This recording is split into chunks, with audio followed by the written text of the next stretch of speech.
नमस्कार, national media news में आप सभी का स्वागत है। चलिए नजर डालते हैं आज की ताजा खबर पर। भारतीय जनता पार्टी ने देश और दुनिया में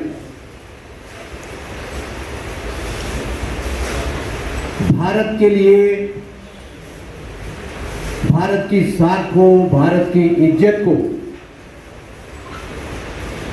विकास नगर में आज भारतीय जनता पार्टी अल्पसंख्यक सम्मेलन का आयोजन किया गया, जिसमें कि अल्पसंख्यक समुदाय के लोग शामिल हुए। वहीं विकास नगर विधायक मुन्ना सिंह चौहान और जिला अध्यक्ष ग्रामीण मीता सिंह भी की अल्पसंख्यक सम्मेलन में मौजूद रहे और मंच के माध्यम से अल्पसंख्यक लोगों के बारे में अपने विचार रखे। वहीं विधायक मुन्ना सिंह चौहान ने कहा कि कांग्रेस पार्टी जातिवाद करके लोगों को बांटने का काम करती है। वहीं विकास नगर विधायक मुन्ना सिंह चौहान का पुष्प गुच्छ देकर अल्पसंख्यक लोगों ने स्वागत किया।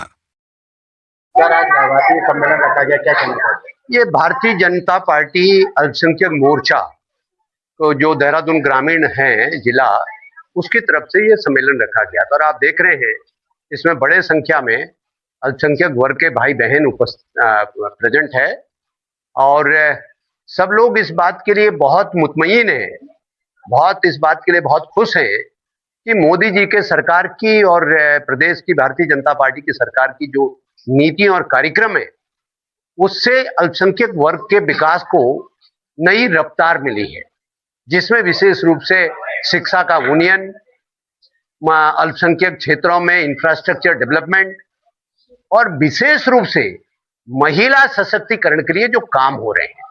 हमारी जो ये बेटियां हैं, छोटी बहनें हैं, बड़ी बहनें हैं, माताएं हैं, इस बात को जानते हैं, चाहे कोई कितना भी दबा करके रखने की कोशिश करे, लेकिन जब किसी की बेटी को हिंदू हो, मुसलमान हो, सिख हो, ईसाई हो, कल मेरे घर पे एक सिख परिवार आया हुआ था जिनके बेटी के साथ ससुराल में ज्यादती हुई तो वो आए थे। मैंने बताया 3 परिवार मुसलमान आए थे जिनके बेटी के साथ ज्यादती, उनके 2 के पिता आए हुए थे, 1 के भाई आए हुए थे। ये सब बोलने की बातें होती है। जब हमारी किसी बहन बेटी के साथ कोई ज्यादती होती है, उसको निकाल करके हाथ पकड़ करके बाहर कर देते हैं और उसके जीवन में अंधेरा नजर आता है। उस समय माँ बाप के दिल से पूछो कि उसका जिगर का टुकड़ा होता है बच्चा, बेटा हो बेटी हो। लेकिन जिस प्रकार से भारतीय जनता पार्टी की सरकार ने, मोदी जी की सरकार ने ट्रिपल तलाक का कानून ला करके उनके अधिकारों का संरक्षण करने का काम किया, अब उनके साथ वैसी बेशर्मी नहीं हो सकती। ठीक है, कानून का पालन करके, आपसी सहमति बना करके तो तलाकें सभी समाजों में होती रहती है, तो लेकिन इस प्रकार से धींगा मुश्ती करके, मनमर्जी करके ये एक प्लास्टिक की बोतल की तरीके से पानी पी लिया उठा करके फेंक दो, वो आज नहीं हो सकता।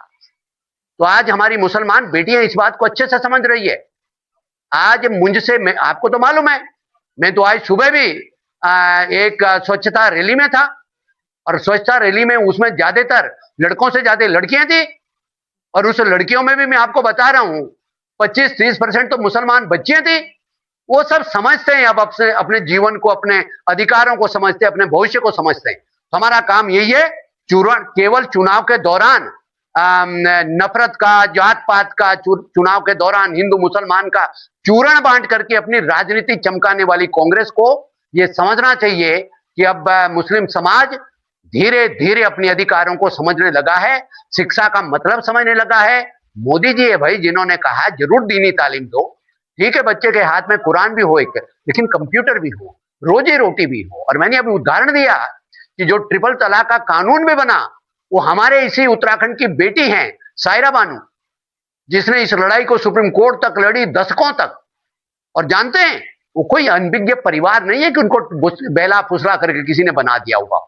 बाकायदा उसी का भाई आज की तारीख में मेरे यहां, मेरे ही विधानसभा में डाकपत्थर में आज एक सरकार में बड़ा अधिकारी है, तो उसे बताने की जरूरत पड़ेगी कि हक किस चीज में। वो जानते हैं इस बात को कि तालीम का मतलब क्या है, दीन अपनी जगह, तालीम अपनी जगह है। तो इसलिए हमें तमाम सारी ये बेटियों को, बहनों को, इनकी इज्जत की हमें रक्षा करनी है, इनको आगे बढ़ाना है, इनके बच्चों को सुरक्षित भविष्य देना है।